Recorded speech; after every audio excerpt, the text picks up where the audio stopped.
My name is Darren. I am a miracle. You see my hospital records? I have copies of it. It's an accident that happened in 1979 that I forgot about on August 20th, the day after my 19th birthday. I have an addiction to fast cars, addiction to speed. That was my curse. On August 20th, 1979, I was involved in a race to find out who had the fastest car in town. It was a black 69 Camaro SS 354 speed with big tires, nicest car in town. And I crashed the car that afternoon. It was at 5:30 p.m. I was in a high-speed crash at 100 miles an hour. The car rolled 8 or 10 times. I was crushed from the waist up. My skull took the brunt of the hit. I was phoned in dead on arrival.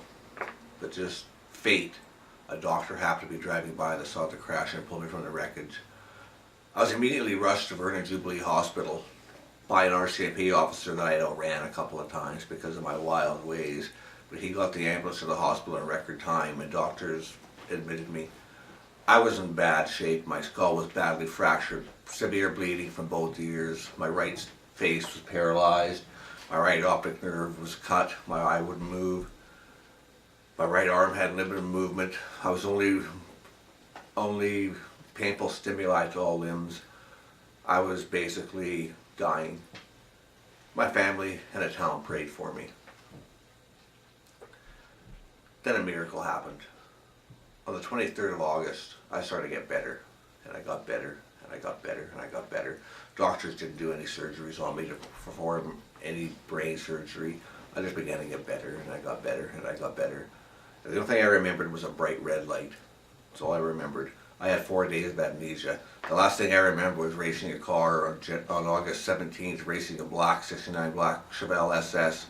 I lost $40 to Saturday night, and that was my last memory.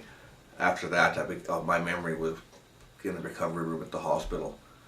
But I was a miracle.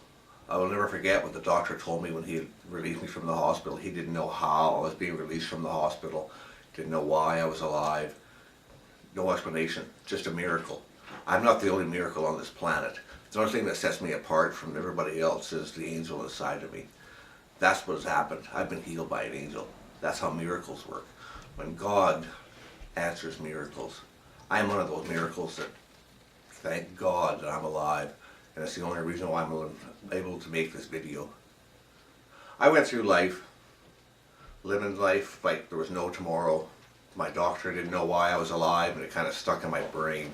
You live each day fast. I built faster cars, chased beautiful women. That was my curse. I always fell in love with women out of my league. 1996, I fell in love with a girl way out of my league. And she fell in love with me. 17 years we spent together. Her nickname for me was her broken angel. Ruby is her name. Never forget her. We're not together anymore because of this. But I had to figure out what to do with this angel. I had to research everything. An angel is a message from God. That's what an angel is. That's what I am, believe it or not. I suffered more head injuries. Another bad car accident in 1992. Split my skull, 56 stitches. Almost bled out on the hospital bed. Doctors couldn't stop the bleeding. It was then that I decided to see what kind of hand that God was going to deal me.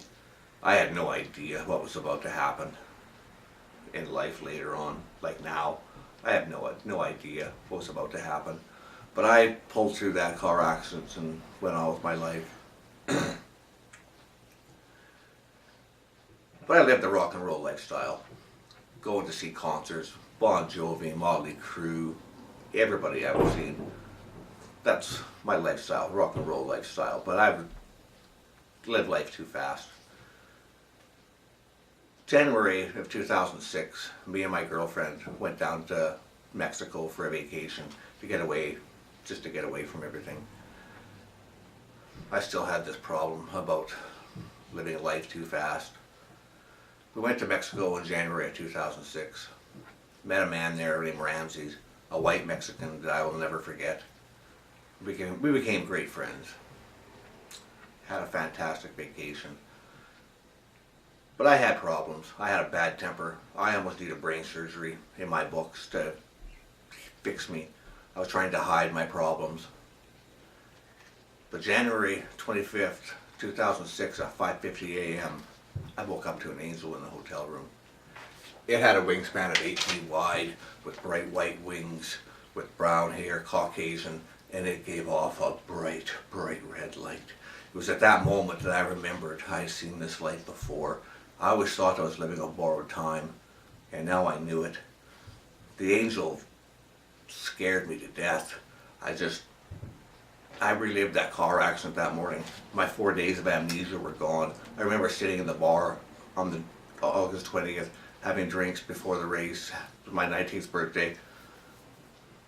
Having drinks. I remember seeing the car was a race. We sped out of town, raced. I remember crashing the car. I remember rolling my car 8 times, end over end at 100 miles an hour. And I remember everything. I remember an angel. I remember what it felt like to have an angel enter your body. That's my amnesia. My amnesia is gone, and it's a curse. I wish I still didn't remember. But I've met more people like me that are miracles, that have walked away from things, and they're just like me. We have the same outlook on life. God gives you a day. Each day God gives you is a blessing. That's the way I look at it. Every day God gives me is a blessing because I'm not supposed to be here. Every day is good. But I live life too fast. But we went to Mexico. After the angel did its thing on January 25th, I began to realize I was fixed. My temper was gone. After a few hours, I began to play with my brain, and I realized that something somehow was fixed inside of me. I couldn't wait to tell people. I couldn't wait to tell my story. I couldn't wait to tell the story of being healed by an angel. On January 27th at 4:30 p.m., my life changed completely. January 27th, 2006, an angel began to speak through me. The first thing the angel said was I was like Christ on the cross. Then the angel said that God heard the town's prayer so loud that he sent an angel for one last look before he would destroy this world. I've learned to live with this story. Now I've learned what to do with this story. But after this, I know this sounds bizarre, but you're going to hear from an angel. I am Raphael. I am the angel that healed this boy. I was inside this boy for 27 years before I was fixed in January 2006. I have been fixed to give this world a message. I am a message from God. You mortals and your books, your beliefs, you Muslims, you Jews, you Christians are all whacked. I don't care what book you believe in. I'm sent to see if there's any hope left for this world. This boy has found hope. I am fixed. I am fixed. God wants Mel Gibson to find this boy. That is what his destiny is. I will do whatever I have to do to help this boy. But when I get back to heaven, I have many funny stories to tell about this boy. He has lived a blessed life. I feel sorry for this boy, for what he has gone through. Most people do not believe in an angel possession. An angel possession is a very rare occurrence. It is very rare, but it is real. I am the angel inside of this boy. If doctors want to examine this boy's brain, they will find me with MRIs. No one wants to contact this boy. He has tried to contact paranormal societies. They all think that it is not real. I'm here to tell you an angel possession is as real as it can get. This boy is supposed to be dead 6 feet under. It is because of me this boy is alive. Now this boy will continue and go on. He has found out what to do. This video is what to do. I do not know how many of you mortals will ever see this video or how much attention it will grab, but this video will be on YouTube. All of you, there is hope for this world. You can go to your preachers and pray for Armageddon. There will not be an Armageddon. God has called it off because of this boy and what he's done. Get on with your lives. Stop killing people. Stop fighting over the books. I know much about the books and I don't care about your books. You mortals are crazy. What you have done.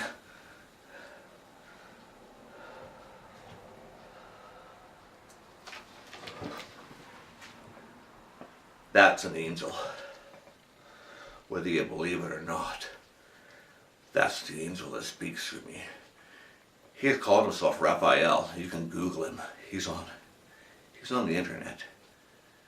My Twitter account on the internet is Raphael 2012-1. My story's on the internet. I have a few followers. They're waiting to see this video. I've been healed by an angel twice. There's a story to tell here. My next thing is going to be an ebook on Amazon. The name of my short story is A Miracle, Healed by an Angel. The true story of an angel possession. And this is an angel possession, but now I have to get on with my life. This is over. I have my hospital records for anyone to look over.